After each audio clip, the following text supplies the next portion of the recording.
Okay, good afternoon, and thank you for being here today. I want to extend a special welcome to some friends and families of our awardees who are here today, in addition to our employee community, to celebrate the awards, both here and online. The Berkeley Lab Directors Achievement Award ceremony is really a great occasion for us, and it's especially great to be back with many of us in person this year.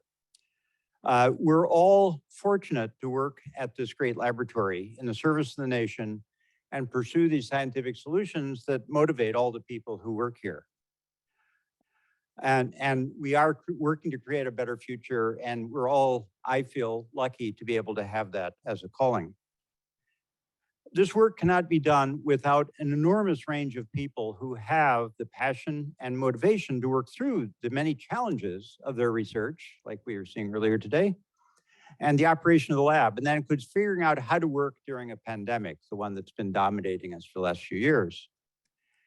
One of the wonderful things I've found about Berkeley Lab, and all of us see it, is there are so many people that do great jobs in such a range of jobs across the laboratory. And this is our chance to celebrate and honor those people. So we are in this. We're rewarding people who create a great, diverse, and inclusive culture here, steward our lab's new research, resources, and people, advance technology, and of course, create science solutions for the country and for the world. So we're here today to honor these achievements. And following a practice we developed during the pandemic, we've prepared a series of videos for our Lifetime Achievement and Stewardship awardees, because it's a very nice way of demonstrating what they've done. So we're going to go to those now.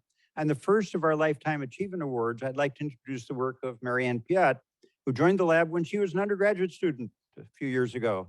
She has become one of the world's leaders in building technology and is currently serving as Interim Associate Laboratory Director for the Energy Technologies area. So let's hear about Marianne's work. I was an astrophysics major when I was at Cal, and I changed to physical science and took classes in wind and solar. When I took a class from Art Rosenfeld in energy efficiency, that seemed so practical, like, wow, we really need more of this. Carl Blumstein, who's still at UC Berkeley, actually helped me get my first job. And so he recommended me highly, and I became part of the early energy efficiency in buildings program at LBL.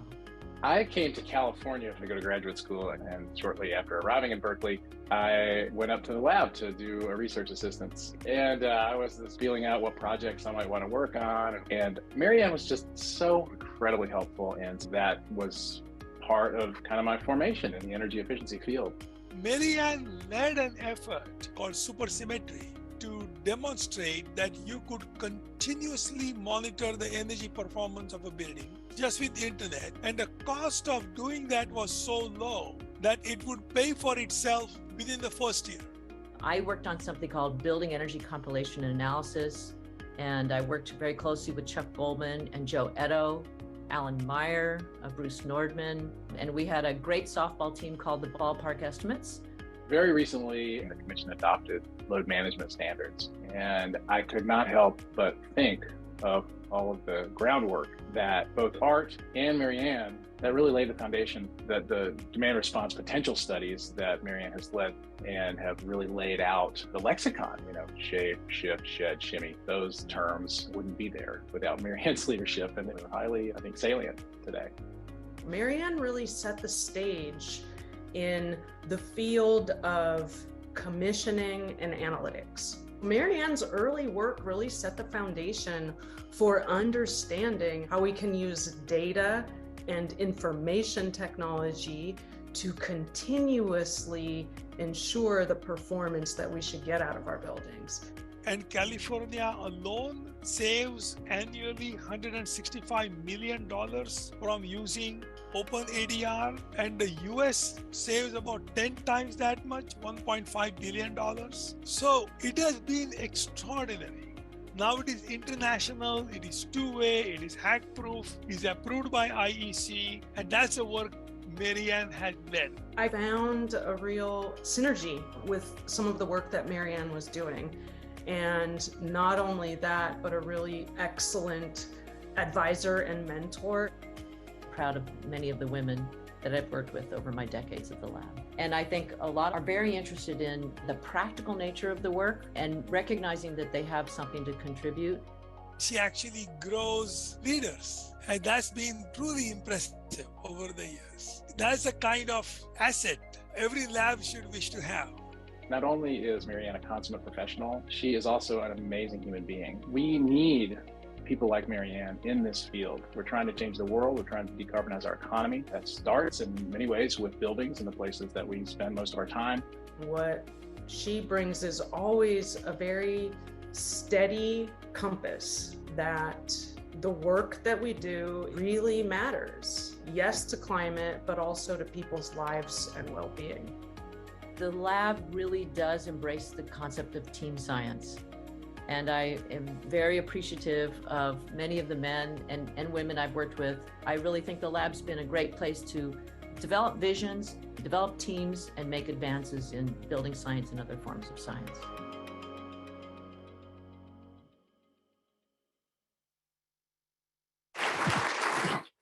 Thank you, thank you.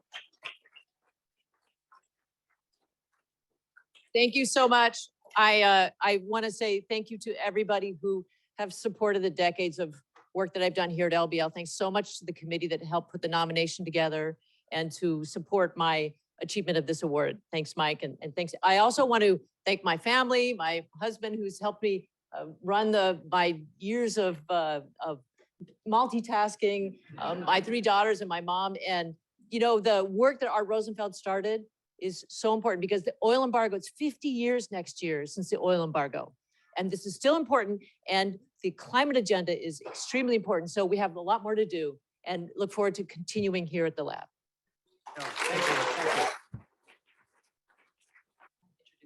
And you get it Yes, I guess.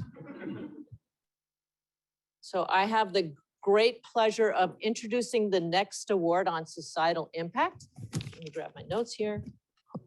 So this award is around excellence of achievement and scientific impact and recognizes path-breaking research in something called the infant warmer technology. The team is Ashok Gadgil, Howdy Gowdy, V. Rapp, and Jonathan Slack, and they've worked for over 10 years to develop a non-electric device that lowers infant mortality and reduces hypothermia. It is over 1 million deaths in that kind of infant mortality in developing countries. The team's partner writes that during the tests at 10 hospitals in Rwanda, the warmer reduced not just mortality from hypothermia, but all-cause mortality in infants, reducing a factor of 3 from 2.8% to 0.9%. So the study's impressive results were published in The Lancet in 2021, and the nonprofit organization Global Newborn Solutions obtains a license to commercialize the Dreamweaver for humanitarian purposes. Please join me in congratulating this team for the decade-long dedication to this effort and for their extraordinary outcome. So they come up. Oh, you're passing them down. Thank you so much. Congratulations, everybody. I think we do a picture. And now it is my pleasure to introduce the next speaker who's going to introduce the next Societal Impact Award, my colleague, Paul Adams. Okay. Okay, thank you, Marianne. So this award for societal impact goes to a group of people whose work I know quite well.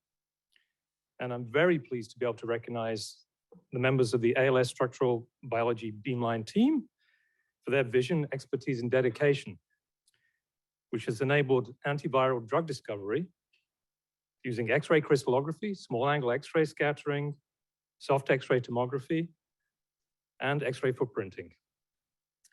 At the start of the pandemic, they anticipated the importance of synchrotron radiation for antiviral drug discovery and worked with the ALS leadership to advocate for a restart of the synchrotron within weeks of it going down in March 2020. Then the beamline swung into action, making X-rays available to users. Many experiments were performed remotely, as you can imagine, in a pandemic. And that's something that many of the beamlines are well set up to do. While other researchers actually sent their samples to the beamline scientists for them to collect the data for them. As a result of these efforts, researchers were able to report the first data showing neutralizing antibody binding to the SARS-CoV-2 spike protein, make important discoveries about viral replication, and image the changes inside human cells as the virus replicates. I can't overstate the importance of these efforts, which led to neutralizing antibody therapeutics, which actually are available to the world to be used. One colleague wrote that of the lab's efforts to combat SARS-CoV-2, the work of this team has arguably had the greatest impact so far. This was a great example of the kind of team science at scale that can only really happen at the national lab. And the enormous positive impact our people can have on challenges that impact the whole world. Please join me in congratulating the talented team for their extraordinary achievements. Now, this is going to be the fun bit. So I'm going to invite the team up onto the stage. This is going to look like something out of the Tonys, I think. I'll do this in alphabetical order, and we'll try to make sure you actually get the right awards. So let's start with Mark Allaire. No tripping, please be safe. And then I guess people were just going to stay up here and take a group picture. You can't escape yet. Okay, Catherine Burnett. Randall Cayford. Scott Klassen.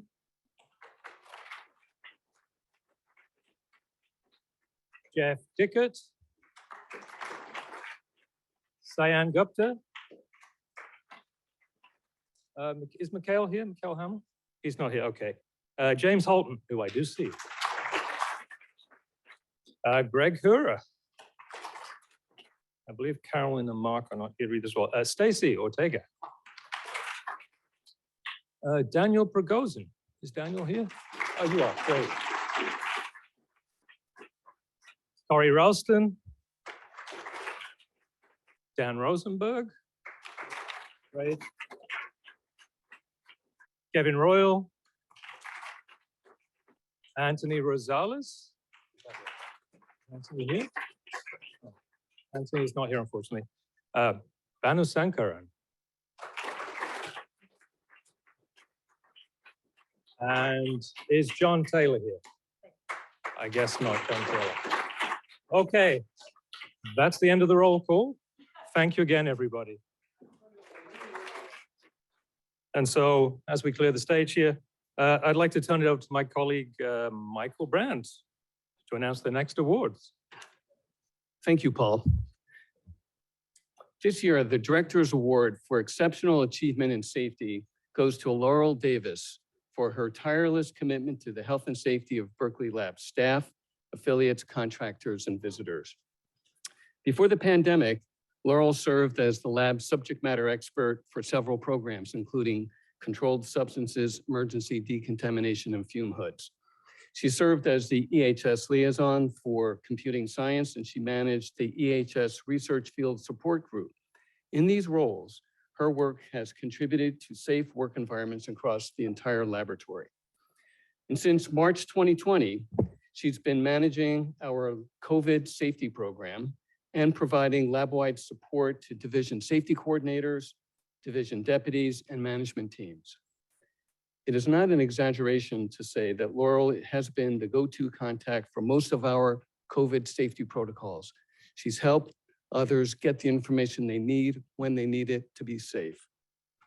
Even as Laurel dedicated herself to protecting the lab from COVID, she still made it a priority to continue to enable the safe conduct of research at the lab. Whether it was dealing with challenging issues such as the disposal of controlled substances or safety concerns associated with the NERSC 9 computer installation, she excelled at mitigating the health and safety risks for these disparate projects.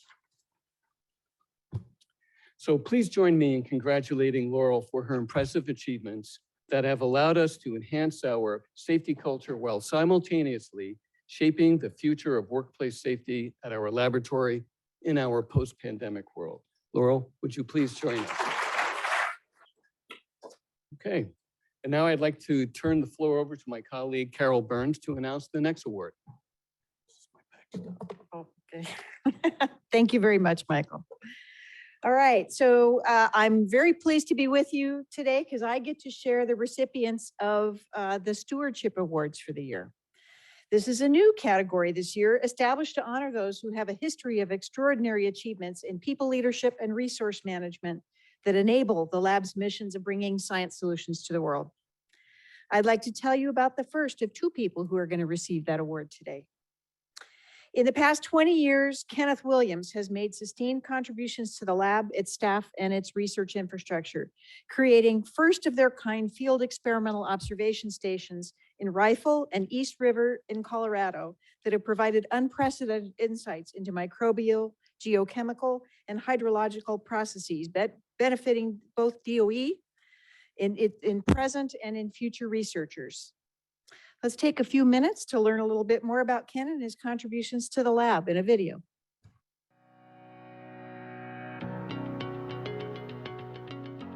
Ken brings together a lot of expertise to answer some of the most complex problems that we have in environmental science. And I would say an overarching theme is how hydrology drives biogeochemical cycles. These cycles include understanding of contaminant flow and transport, which is so relevant to DOE's stewardship of our contamination challenge across the complex. It includes how hydrology drives the carbon cycle, which of course we care a lot about in terms of climate change.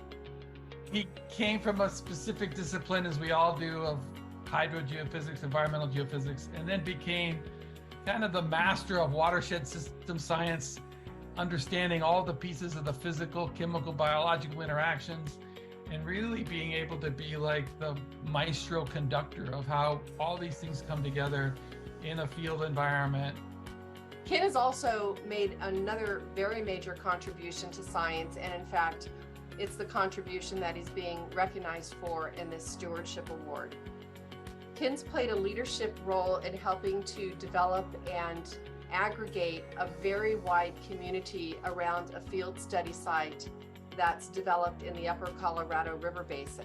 The important contribution that Ken has made is that he did not just help to develop this field site for the DOE project, but he opened it up to the broader community and really helped to develop a concept of a community watershed. Could focus on his particular scientific contributions in the realm of environmental geophysics and biogeophysics, but I see his contributions in helping us develop the way of understanding watershed system science as a complex system where we look at the ranges of interactions of the physical, chemical, biological, ecological interactions with teams of scientists understanding systems of systems. The community that Ken has helped to circle around this DOE field community site now includes researchers from 7 countries, and it's really bringing together many different types of organizations. But I would say another important thing is that the overarching question that was laid out by the Berkeley project that hosts this field site is an ambitious enough one that researchers are attracted to bring their piece of their expertise to help contribute to the broader question as well. So it's mutually beneficial, and it's been a really wonderful construct.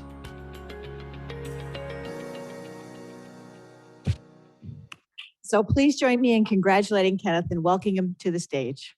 Well, thanks, everyone. I'll be brief. I also have been at the lab for a long time. As an undergraduate, I started literally in this building some 30 years ago. It's been a remarkable journey for me. And having grown up in the town of Los Alamos, I was familiar with the concept of team-based science. Apples don't always fall too far from the tree. But my experience here at Berkeley Lab has been absolutely foundational just to both my professional and personal career. I really want to acknowledge and thank my 2 nominators, Dr. Carl Stiefel and David Gilbert. They've been really instrumental to my career, including some of the beautiful photographs that you saw here today. The one thing I'll say about Berkeley Lab that has made my career so successful, and I know for many of you this is true as well, Berkeley Lab's not afraid to give its scientists enough rope to hang themselves. They have done this to me over and over again, and it's been absolutely instrumental in my ability to stand up a community watershed, community science that acknowledges not just the role of our scientists here at Berkeley Lab, but the entire National Lab Network and our other federal agency partners. So thank you, Berkeley Lab, for having given me such a great opportunity.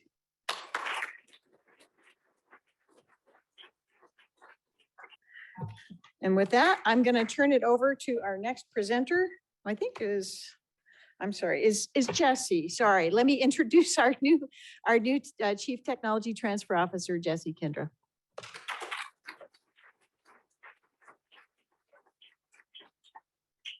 Wow, that's a hard one to follow. So, we have a long tradition of applied research in nuclear medicine, starting with Ernest Lawrence's brother, John. The lab has continued to produce innovations in this space, many of them coming from faculty scientist Rebecca Abergel.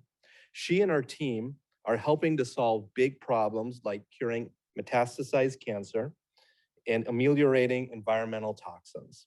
Rebecca and her group conducts highly applied and innovative research in heavy element chemistry and has developed and patented technologies in fields including drug development for nuclear security, oncology and nuclear medicine, nuclear waste treatment and stewardship, and purification and recycling of critical materials. Rebecca also collaborates with both industry and the nonprofit sector. In fact, 3 of her patents are licensed to industry, and she has a 20-year partnership with the Fred Hutchinson Cancer Center, where she is focused on developing fusion proteins to improve tumor imaging and cancer radioimmunotherapy. In 2019, Rebecca co-founded a company to advance the development of oral therapeutics designed to treat people with heavy metal poisoning. Hopo Therapeutics has received investigational new drug status for an oral formulation developed from one of Rebecca's compounds and has been given the green light by the FDA for preclinical trials.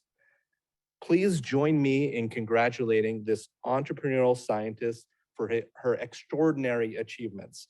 Rebecca, would you please join me on the stage? Thank you. Congratulations. And now I'd like to pass it back to Carol. Thank you again, Jesse. Okay, so as well as recognizing those who have been given our internal Berkeley Lab Awards, at this ceremony, we also like to honor those who have received significant awards from the Department of Energy. This includes the prestigious Office of Science honor called the Early Career Research Program. Given to early career researchers, this award recognizes exceptional contributions in R&D, supporting DOE and its mission. This year, 6 DOE Early Career Awards went to Berkeley Lab researchers and faculty scientists. I'd like to take a moment to tell you about the incredible projects that helped win this particular award. So the first person is Ben Nachman. Ben is a staff scientist in the physics division and a member of the Atlas collaboration at CERN. He specializes in developing machine learning algorithms to enhance data analysis in high energy physics.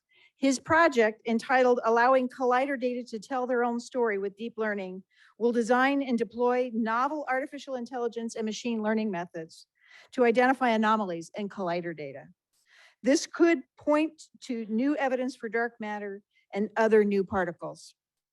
The second award is Marlene Turner. She's a research scientist in the Accelerator Technology and Applied Physics Division. She works on high energy electron acceleration in laser-driven plasma wake fields and the next generation of particle colliders. We know that high energy physics particle colliders enable scientific discoveries and allow us to probe the secrets of the universe. But these colliders require tremendous amounts of electrical power. Marlene's project, Energy Recycling for a Green Plasma-Based Collider, develops a path towards significantly decreasing the energy consumption of future colliders, which would also reduce their operational cost. The third award goes to Matt Pyle. Matt is a researcher from the physical sciences area and an assistant professor of physics at UC Berkeley. His project is called Developing Transition Edge Sensors with Sensitivity to MEV Scale Excitations for Light Mass Dark Matter Searches and Other Applications. His plan is to optimize the design of massive low-temperature calorimeters for the super cryogenic dark matter search low mass experiment, as well as for other nuclear physics applications. The next award goes to Michael Zalatel, who's a researcher from the energy sciences area and an assistant professor of physics at UC Berkeley. His award is for a project called Quantum Simulation and State Preparation for Two-Dimensional Materials.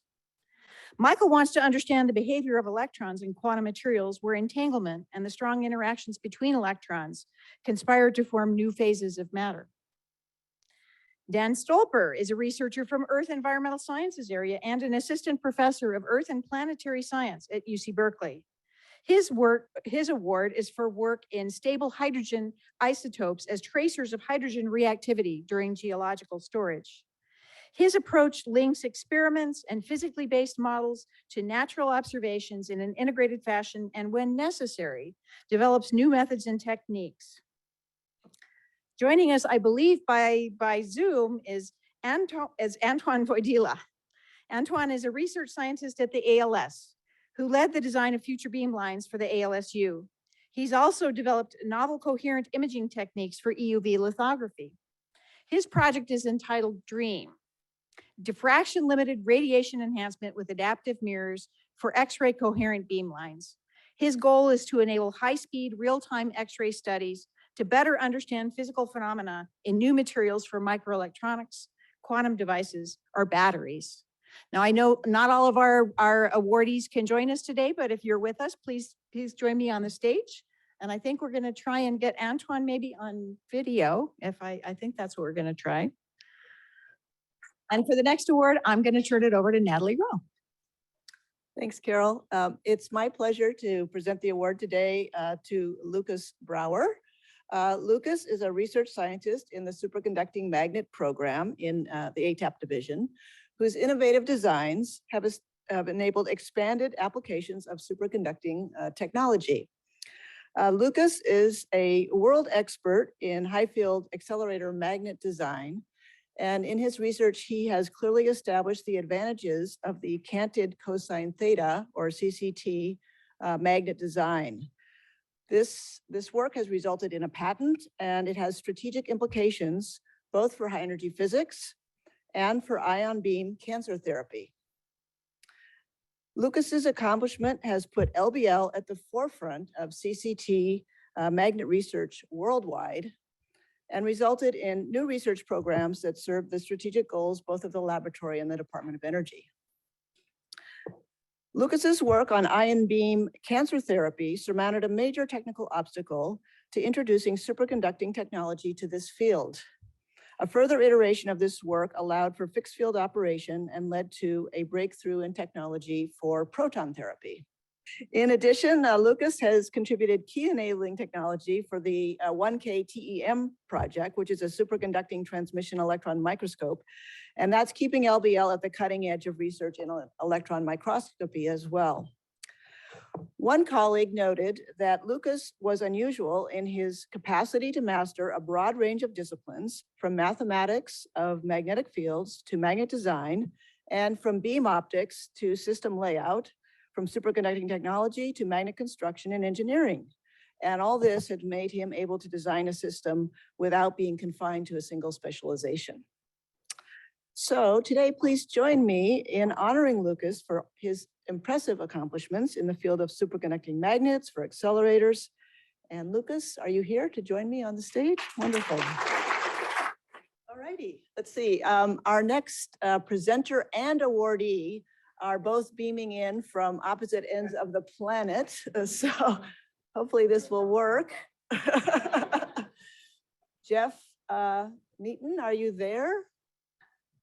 Look, thank you, Natalie, and greetings from South Korea, from Seoul on Friday morning. I'm really thrilled to present this award, which recognizes Sinead's achievements in theoretical and computational quantum materials. So she has done highly original and influential work at the intersection of materials physics, condensed matter physics, and particle physics, including a proposal for new materials and materials-based mechanisms for dark matter detection. This is a kind of a significant interdisciplinary contribution, exactly the kind of work that our special environment at Berkeley Lab facilitates.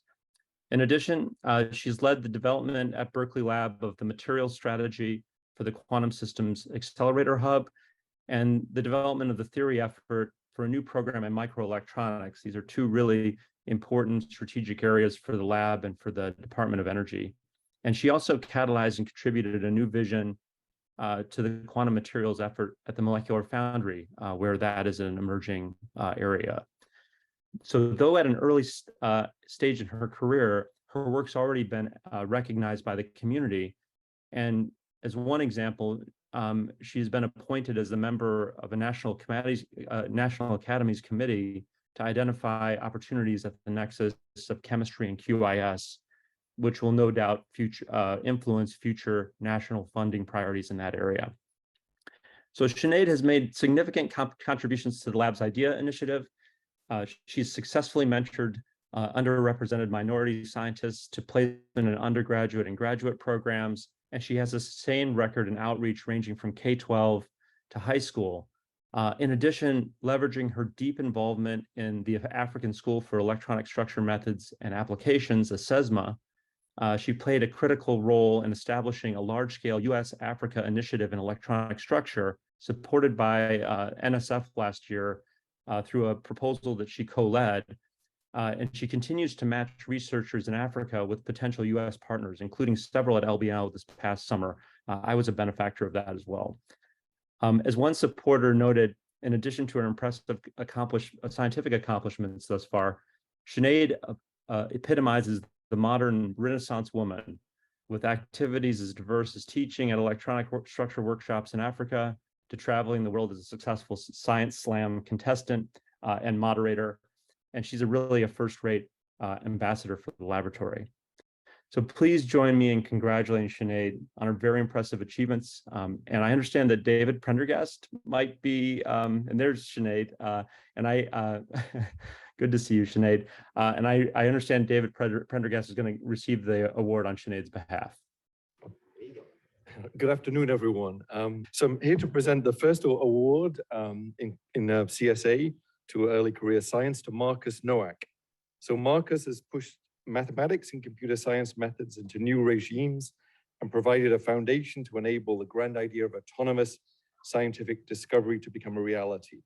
His open source GPCam software provides the first algorithmic framework to perform closed loop, self-driving autonomous experiments. One colleague noted that his great strength is the ability to collaborate with people in totally different disciplines. And I want to give you a few examples of the breadth and depth of his work.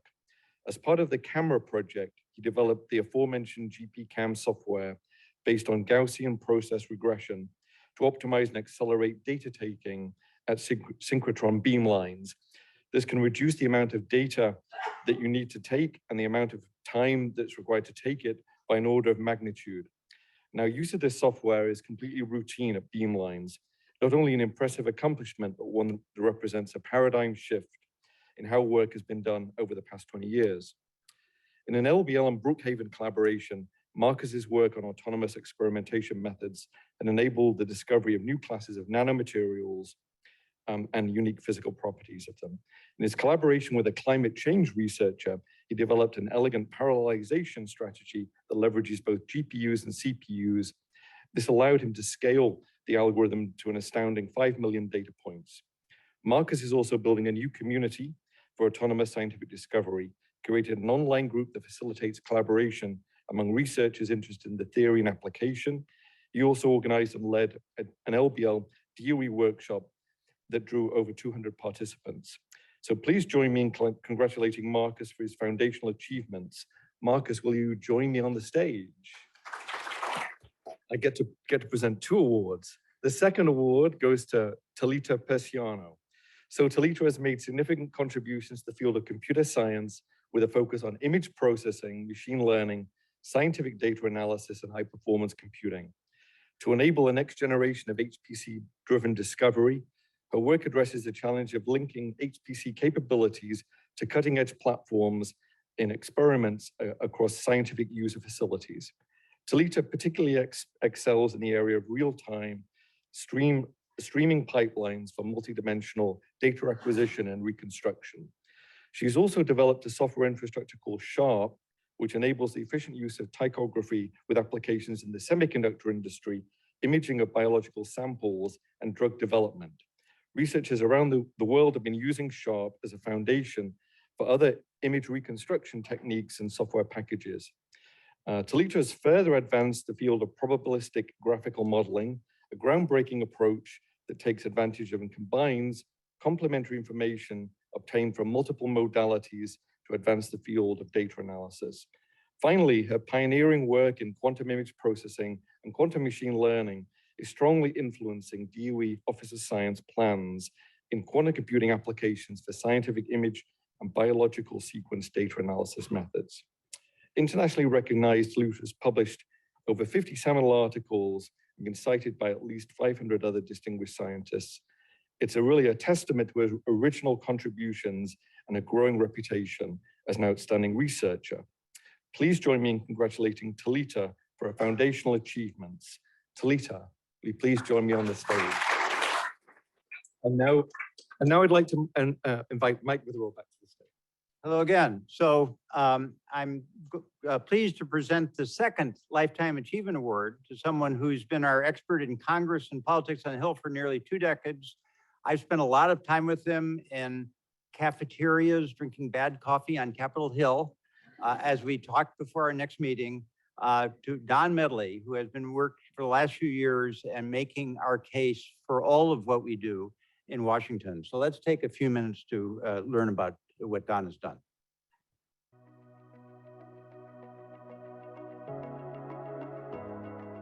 I think one of the reasons I was so insistent that scientists boil down their language to something that lay people can understand is because I wanted to understand it. And I felt like if I could understand it, then we could go to the Hill and meet with members of Congress and staff and people in the administration and tell a good story. Well, Don has a very special combination of expertise. He's extremely familiar with the lab, all of the programs, not just physical sciences, across the lab. He really understands what we're trying to do. He understands our mission. I've known Don for at least 20 years. We started working together on a project called SNAP, the Supernova Acceleration Probe. That was a great idea for a satellite to go into space to study dark energy. And we made a number of trips to Washington to inform congressional staff about that project. Out of all of that, another project was born, and that's the DESI project, the Dark Energy Spectroscopic Instrument, which in the meantime has been built and is taking data and is doing great. He loves the science that we do, but he's also a real people person. So he has a way of getting to know people and bringing out the best in everybody and getting people to work together. What I really learned was the appropriations of science, right? The funding of science. I love taking people to Washington because I'm very proud of our country and I'm proud of most of the staff members and even members of Congress that I've learned to know and have got to know. Don would come in and invest so much time in educating congressional staff on both sides of the aisle about the role of the federal government in supporting the nation's science and innovation ecosystem. And he is an absolute expert in communicating basic versus applied science and explaining the critical role. He would bring subject matter experts to Capitol Hill to provide the latest and greatest updates on all of their work and research. He's a tireless advocate for Berkeley Lab, a tireless advocate for the Department of Energy's mission and national laboratory system. You couldn't ask for a better partner when it comes to advocating for issues and making sure that congressional staff and members of Congress and the agencies understand the importance of these issues. The community is going to have big shoes to fill in his absence because he was such a leader, such an innovator. My career, my life at Berkeley Lab has been so far beyond what I could have ever imagined for myself in terms of a fulfilling job that I was happy at, working with great people who inspire me every day.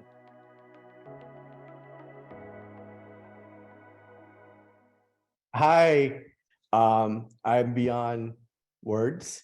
I did prepare something, but I'm not going to read it. I'm just going to read the thank yous. This is very humbling. Seeing the other award winners in all the categories is, like I said, very humbling. And it feels a bit uncomfortable receiving this award, especially because no one does anything alone.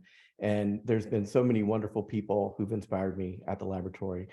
When I first started the laboratory in the early 2000s, government and community relations were not appreciated as much as they are today. And that's good. Today, we all collectively work to build good relationships with our neighbors, and we all work hard to make sure Congress and policymakers understand what we do and why it's important. I will look at my notes to make sure I don't forget anybody. There are hundreds of people I should thank, but I don't have time. So I'm going to start with Reed Edwards, a former head of public affairs at Berkeley Lab, who hired me, and I think he made a good decision, at least for me. Thanks to congressional leaders like Senator Dianne Feinstein, her top appropriation staffer, Doug Clapp, and Congresswoman Lee for actively championing Berkeley Lab and fighting to ensure that science in the lab have the resources that they need.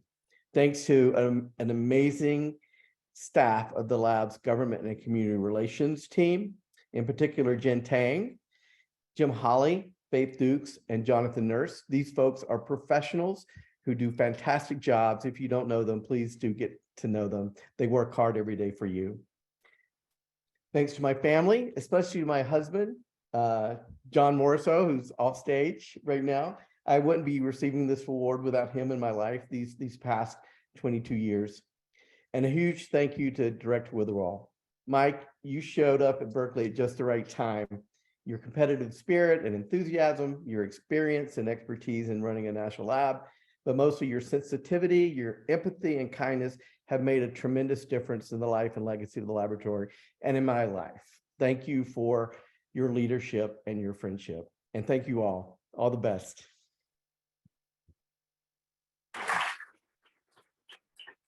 Okay, and thanks, Don, for all you've done for the lab and for me. And he already has his award, by the way. We did FedEx it to him. He got it first. So now I'd like to introduce our Chief Diversity, Equity, and Inclusion Officer, Aditi Chakravarti, to present the next set of awards. Aditi.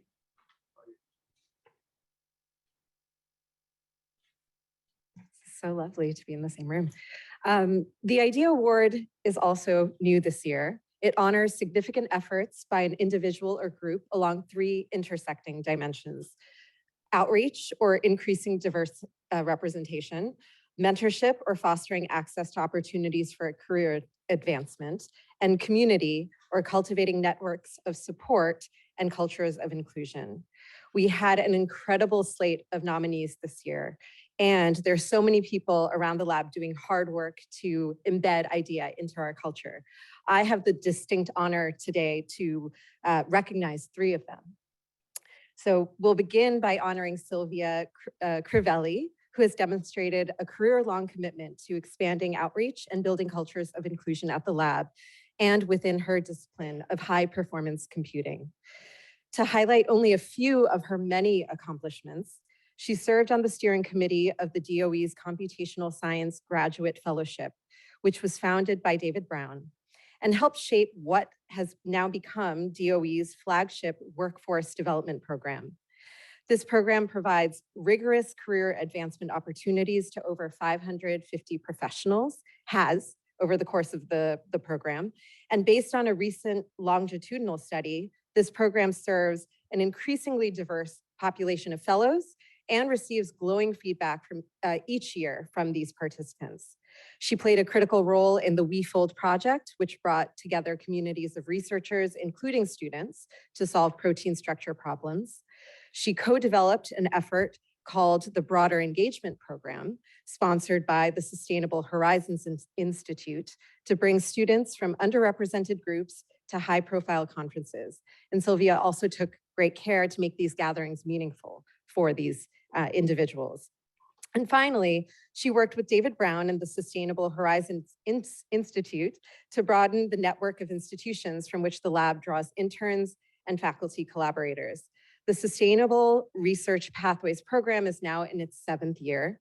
It has hosted 97 faculty and 235 students and engaged many lab staff as mentors. It receives support from DOE as well as research funds from lab staff. And last year, it was used as a model for the new exascale computing projects mentoring program. David Brown noted that one cannot underestimate the impact of Sylvia's efforts in the extraordinary success of this program.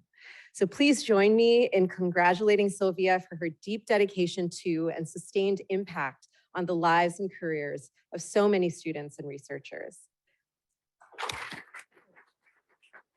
Join me on the stage. Our next awardee may be one of the most recognizable people and voices at the lab. Besides Director Witherell, of course, because he has served as a key connector of our community throughout the pandemic and to this very day, right? I'm pleased to present the IDEA Award for Community Impact to Miles Green, Audiovisual Services Team Lead. At a time when the whole world was thrown into virtual spaces and virtual interactions, Miles and his team provided critical audiovisual support for every type of gathering so that our researchers and professionals could continue to pursue the lab's mission.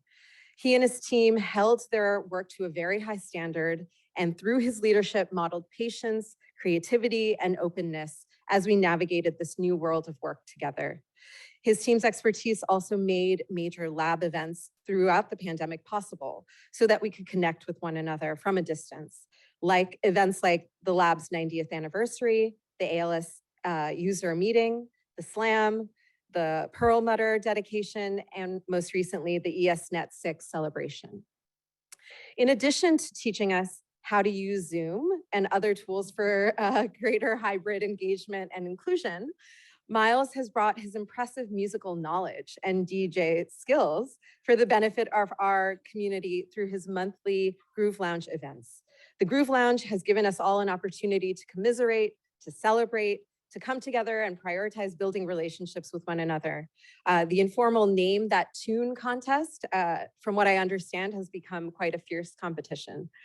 Miles has also been an active participant in the African American Employee Resource Group as a steering committee member, and his contributions have helped us better understand the diverse range of experiences, aspirations, and challenges our African American and Black employees face.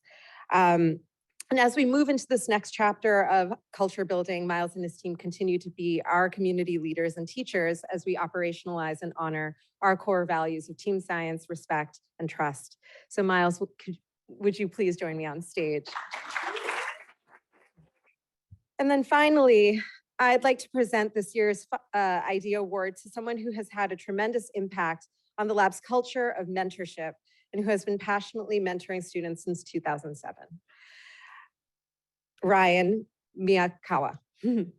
His efforts in the space long predate our lab's IDEA initiative, and people like Ryan are the leaders we've relied on to establish and inspire others to adopt these principles in their everyday work.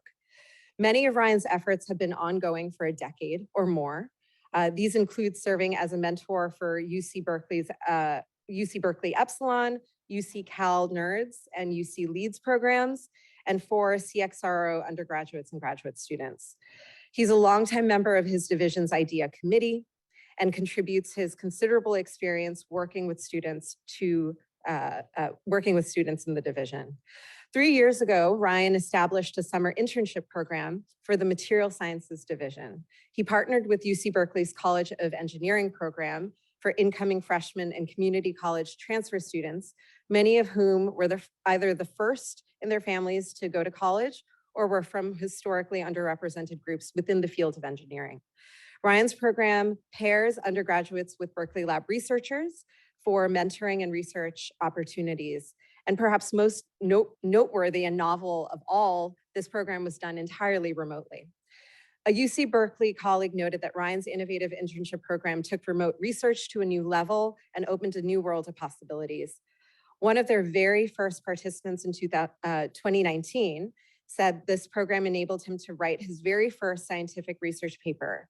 And by the end of this year, 2022, the student will be graduating with a master's degree in mechanical engineering, a testament to the success of his internship experience. A colleague noted that Ryan has a, quote, uncanny ability to always bring out the best in students so that they can achieve impressive research results even when they are at more junior levels of their career. Ryan has a long list of mentees who have gone on to become successful researchers. One of these students include our early career scientist awardee, Antoine Voidila, who came to the lab as a postdoc in 2012. So please join me in congratulating Ryan for his extraordinary commitment to building up careers of other researchers and for modeling IDEA principles in his day-to-day. Welcome, Ryan, congratulations. Congratulations again to all the IDEA Award winners. You inspire us. And now I'll welcome back Carol to the stage. So once again, I'm honored to be able to present the second of this year's 2 inaugural stewardship awards to David Brown. David's extraordinary commitment to the stewardship of people has been developed over his time within the National Lab system. Starting at Los Alamos National Laboratory, where he was a postdoc, moving to Livermore, where he headed up the Center for Applied Scientific Computing, and then finally finding his way home here to Berkeley Lab, where he led the Division of Applied Mathematics and Computational Research for 10 years. Let's take a few minutes to learn a little bit more about David and his contributions to the lab.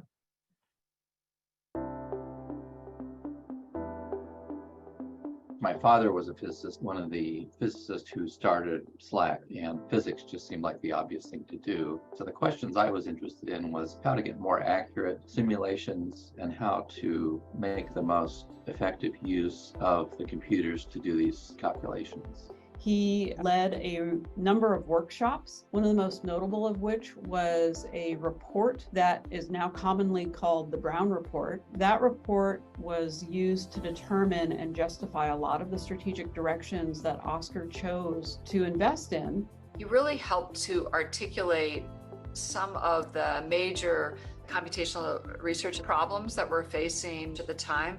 One of the things that David really brought into the conversation when we thought about strategy was how can computational research benefit the lab broadly? And so he worked very hard at building connections that put different teams together. So really that collaborative research was a real strength of what David brought to the lab. But David really, I think, has this longer term vision of saying, these are important problems that are going to be important for the next 10 years, and we need to build a field and people who have the expertise to work on them. And that's why things like workforce issues really come into play as well. I helped to establish the Department of Energy's Computational Science Graduate Fellowship Program.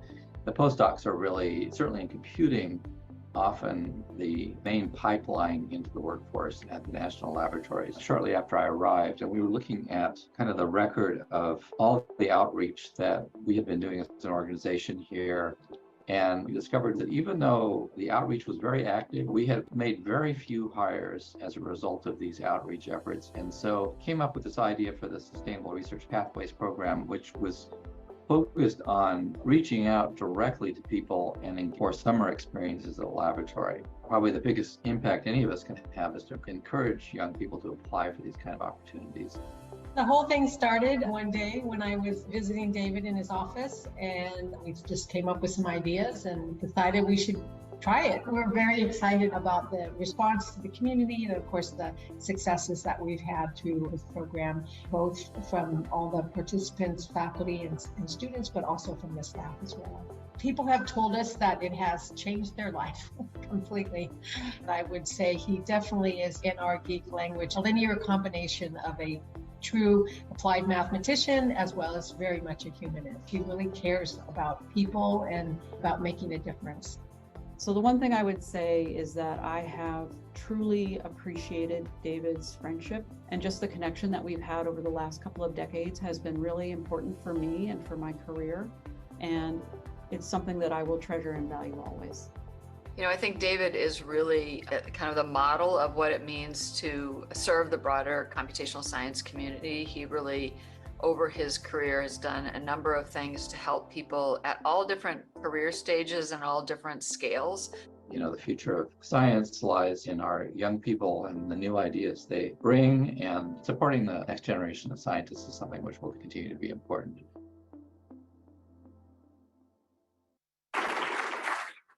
So please join me in congratulating David for his extraordinary dedication to stewardship, and please join us on the stage.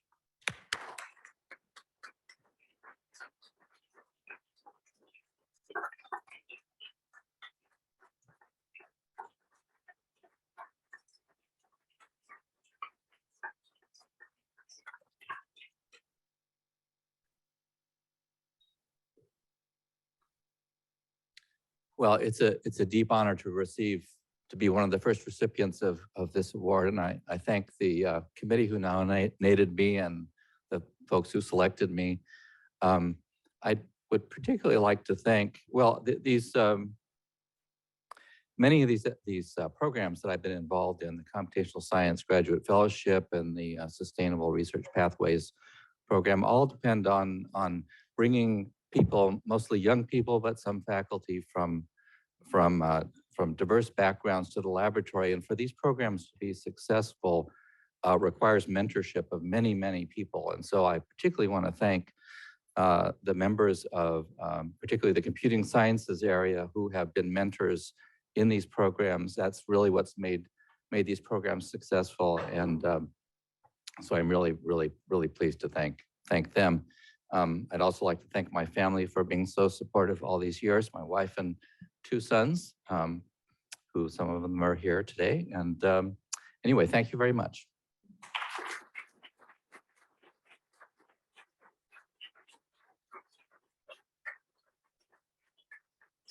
And with that, I'm going to turn the stage over to Axel Wiesel, who's going to talk about the first award in the Scientific Career Achievement category.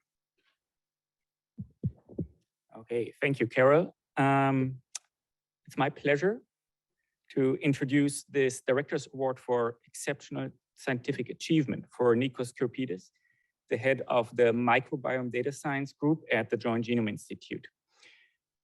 Nikos's research productivity and extensive service to the scientific community are outstanding, with highly cited landmark publications and contributions that have substantially advanced the field of microbiome research.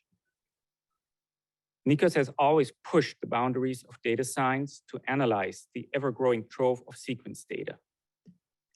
His latest achievement has been the development of a tool to identify and verify the quality of viral genomes from massive scale metagenome data.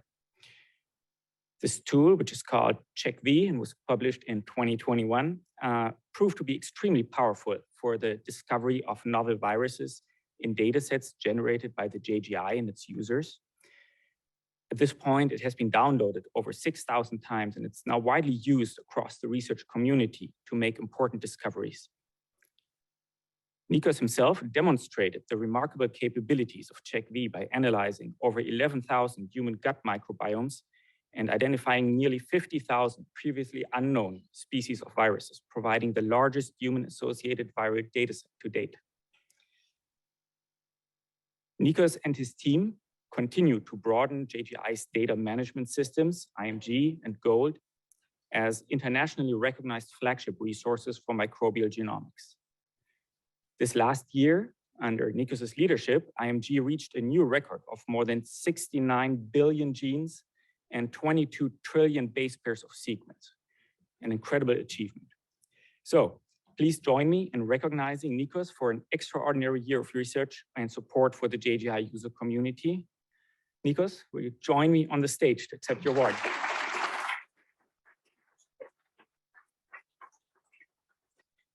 And for the next award in this category, I'd like to ask Jonathan Carter to return to the stage.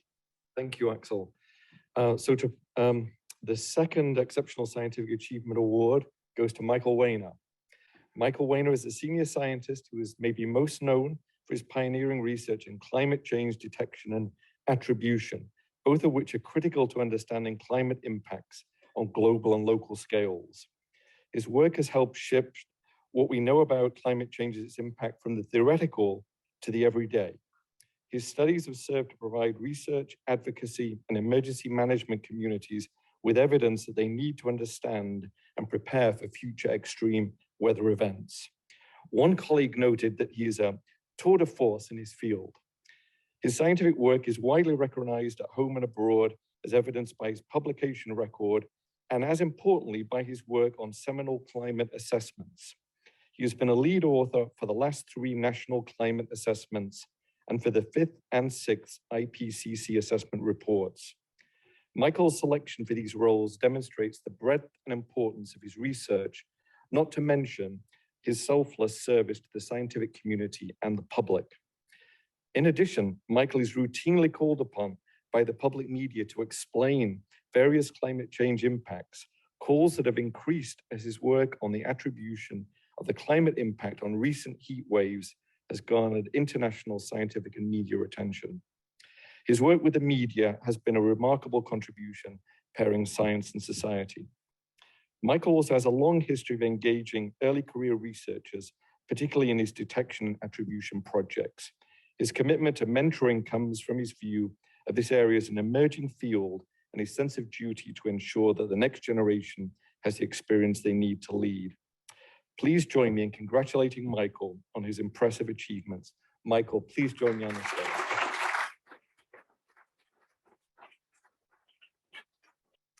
Thank you, Jonathan. Over the past few years, our project management portfolio has grown from a modest $30 million per year to more than $300 million per year. And the growth has been in scientific, engineering, and line item construction projects. Under John Corlett's leadership, our colleagues have successfully implemented and managed these projects according to scope, schedule, and budget. Several of these projects have received awards from the Department of Energy for exceptional performance. We would not have arrived at this place without the consummate skill and dedication of John Corlett, a recently retired 30-year veteran of the laboratory. John has taken the project management office from a concept on paper to a well-respected organization serving as an essential partner in the development and implementation of the rigorous DOE 413 projects. Part of John's recipe for success includes arranging reviews at important milestones in the life cycle of a project. As one colleague notes, those reviews, while very tough, have been fundamental for preparing for and ensuring the success of the project through the official DOE reviews. The subject matter experts John has asked to serve on these reviews were able to identify important issues and help put the projects on the path to success. As if this weren't enough, for the past 2 years, John has served as the interim director for the Cosmic Microwave Background Stage 4 project. This is currently a $1 billion scale proposed joint project between the Department of Energy and NSF to field large telescopes to observe cosmic microwave background radiation at the South Pole and in Chile. He has guided the project through multiple challenges, and his superb professionalism and dedication and project management skills have made it possible for the CMBS-4 project to advance.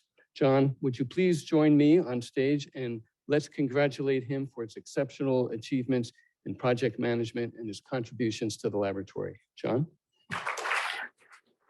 And to present our final award, I'd like Mike Witherall to come to the stage. Thanks, Mike. These last few minutes remind me we need more Michaels at this lab. We don't have enough. And now for our final lifetime award winner. The arc of Steve Cavan's career has extended through 5 lab directors. That may be why he had to step down. He just wasn't ready to break in a new lab director. He got tired of it.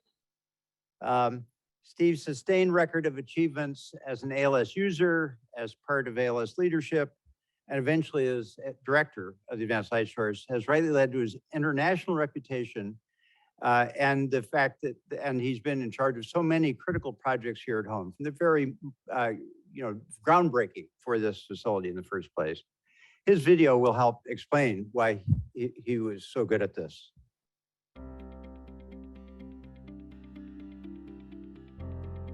I was applying to graduate school and I got a call from guy named Bill Klemperer at Harvard. He was offering me admission to our graduate program. And I said, no, I'm sorry, I want to go do surface science and the opportunities are better in Berkeley. He said, oh, that's good. Work for Dave Shirley. That's how I got to Dave Shirley. And from there, everything was kind of cast in concrete, I guess. Neville, he recruited me to Bell Labs. So, you know, everything fell in place when I talked to Bill Klemperer and went to work for Dave Shirley and Neville Smith. Those early days, there were very few people doing photo emission. Now it's just a major activity worldwide. And so it's an exciting time, that early development stage. And so I think Steve and I were co-authors, along with many others, on one of the first papers to use resonant inelastic X-ray scattering. Steve was one of the pioneers in some of the techniques for surface science, and he developed the theory and he developed the technique, and he became one of the leading practitioners in this field. And then it was about 2000 when people became interested in using coherent X-rays, soft X-rays and things like that. And I talked to a friend up at University of Washington, Larry Sorensen, and we had some ideas about how to do some interesting scattering measurements in the soft X-ray regime, and that got me started.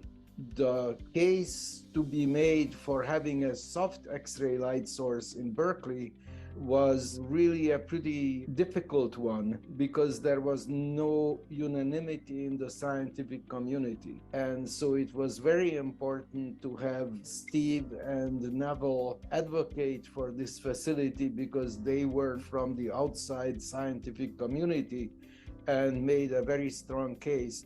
He had all of the experience and wisdom and understanding of what a national facility should be.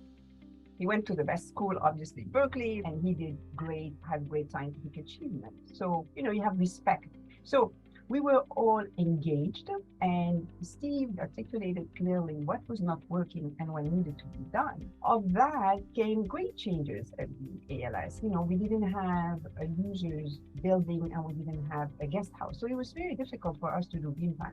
This was the start of I think, a transformation of the ALS because its structure changed.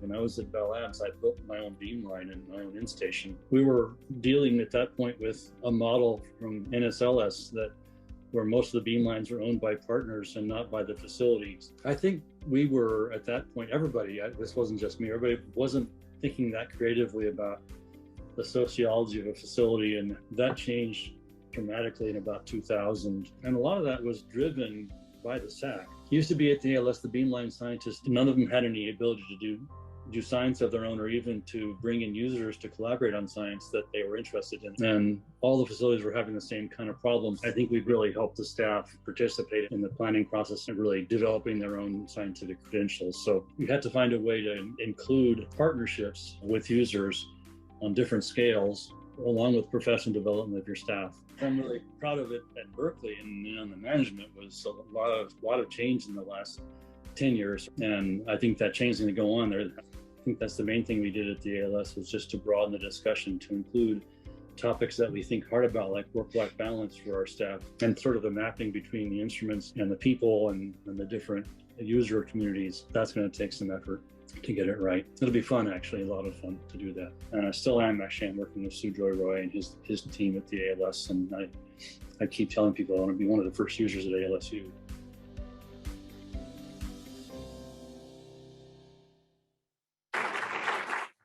So, and this is dangerous. We're going to give Steve a chance to speak. Come on. Thank you, Mike. I've had some time to mull recently. You know that I retired a couple of months ago. I've been mulling why I'm here today and what I did to get here and why me, and how to thank Mike and the lab community for this incredible honor. It all started in 1976. I went to Berkeley for graduate school. The first days I met Dave Shirley, who ended up being my thesis advisor. And I also met Jerry Richmond, who ended up being my wife. And many of you have met Jerry at this point, so you know the significance of that. So I learned it's really important to be the right place at the right time. I never thought of myself as being brilliant, but if you're a little bit clever and you meet the right people, then you do great things. A few years ago, Jerry and I drove east, finished our thesis, drove east. Dave Shirley, of course, stayed and became the lab director. And part of his vision was to build the ALS, and he wanted me involved with that. First from afar, so I did a lot of advisory stuff and committees and whatnot. Met a lot of people. Moving forward 20, 30 years, Jerry and I discovered how much flexibility there is when you have an empty nest. And that sort of made it possible for me to think of doing something else, and the opportunity came up, and I came and joined the ALS management team. I didn't know it at the time, but the ALS Accelerator Group was already thinking about ALSU even back then. This was in 2012. So once again, it's right place at the right time. I mean, it was time to make a case for an upgrade. A 30-year-old facility doesn't go much longer. And that was a great opportunity. It's just right place at the right time. I'm supposed to thank everybody. In 46 years, you meet a lot of people, and I can't possibly thank all of them. It's been really wonderful working with as Mike said, 5 lab directors, 4 ALS directors over that time period. And of course, all their staffs, the division directors, the ALDs. It's just a wonderful and amazing group of people to work around. The flux of ideas is just really, really fun. And I've really enjoyed that. But of course, most importantly are the people who spend their time at ALS, for me at least, the most important part. The staff, of course, but all the other staff, and ALS is only half ALS, of course, it's the other half is matrix divisions, and the users. And it's just been great talking to them and being in constant contact every day. It was just a wonderful way to finish up my career. I want to just, I'm not going to say much about anybody in particular, except for 2 people. One is Eli Rotenberg, who many of you know. He was my first postdoc who was stationed at the ALS. And he's a wonderful person, a great scientist. We had a good collaboration. Right now we are friends, good friends, and he's a good advisor. I just really have benefited from him amazingly over the years. And the other is Sujoy Roy, who is sort of the next version of Eli. He's the beamline scientist I'm working with today and have for the last 10 or 15 years. And I intend to, through ALSU, to work with him. So those are 2 people who are very special people, and the people I really have enjoyed on a day-to-day basis working with. So I'm way over time, and I'm going to end. It's just been a wonderful time, and I want to thank everybody for being here and for this recognition. Thank you, Mike.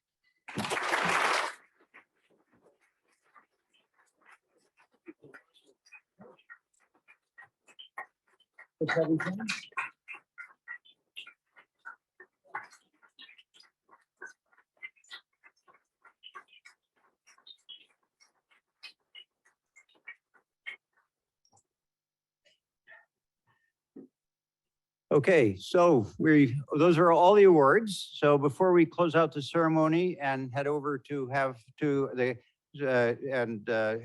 last event at our cafeteria before we close it, I want to take a few minutes to thank the people who made this event possible. First, the nominators who put together these compelling cases. They really did a great job, and I encourage all of you out there, nominate someone just like these people for our awards next year. To the Lab Recognition Committee, who actually had to make these tough decisions about putting these people forward, because there are a lot of good candidates. To Meg Rodriguez and Justin Placencia, who in our Career Pathways office, who actually did all the logistics, communications. To Marilyn Sargent, who did these wonderful videos, as she always does. To Diane Wentworth, Suzanne Budd, and Valerie Machado, who added their expertise to all aspects of the planning. And to Miles Green, who both gets the awards and, does everything else and is a DJ and made it. And finally, to all of our awardees, you really are what make this lab a wonderful place to work, and also that it has the impact it has. These awards show what it means to make the lab a much better place, to build not only your own research or your own part, but to build a better laboratory. And thank you. And for all of your families, thank you for sharing them with us.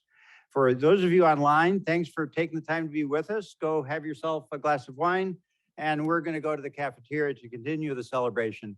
Thank you very much.